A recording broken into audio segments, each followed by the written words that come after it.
আজি মই এয়া অৰ্ডাৰ কৰি আনিলোঁ কিয়ৰ স্কিনৰ এই প্ৰডাক্টখিনি। মোৰ যিহেতু মুখখন বহুতে বেয়া হৈ গৈছে, পিগমেণ্টেশ্যন হৈছে।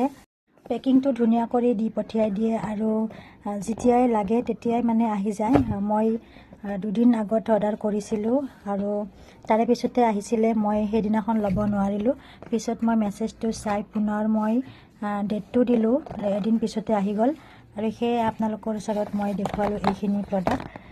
এইটো হৈছে ফেচ ৱাছ আৰু এইখিনি প্ৰডাক্ট যদি আপোনালোকে লগাই ধুনীয়া, মুখখন ধুনীয়া হ'ব।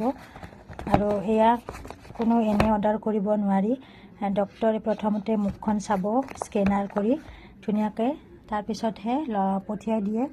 চাই লয় কেনেকুৱা হয়, মুখখন কেনেকুৱা হৈ আছে, কিহৰ কাৰণে হৈ আছে সেইটো চাই লয়। চাই কেনে তাৰ ওপৰত ডিপেণ্ড কৰিহে প্ৰডাক্টখিনি পঠিয়াই দিয়ে। এয়া দেখিছেনে, মই এইখিনি অৰ্ডাৰ কৰি আনিলোঁ। যদিহে আপোনালোকক ভাল লাগে চাই মোৰ ভিডিঅ'টো, নতুনকৈ অহা ফ্ৰেণ্ডসকলে মোৰ চেনেলটো ছাবস্ক্ৰাইব কৰি দিব আৰু এনেকৈ ভিডিঅ'বোৰ পাই থাকিব, তেতিয়াহে আপডেটবোৰ আহি থাকিব। তো আজিলৈ এৰিলোঁ, বাই। এয়া দেখিছেনে, একেবাৰে মোৰ মুখখন বেয়া হৈ গৈছে আৰু এয়া কিবা কিবি ওলাইছে আৰু সেয়েহে মই ভাবিলোঁ কিয়ৰ স্কিন প্ৰডাক্টখিনি এবাৰ লগাই চাওঁ। আৰু যদিহে আপোনালোকক লাগে মই এই লিংকটো আপোনালোকক দি দিম।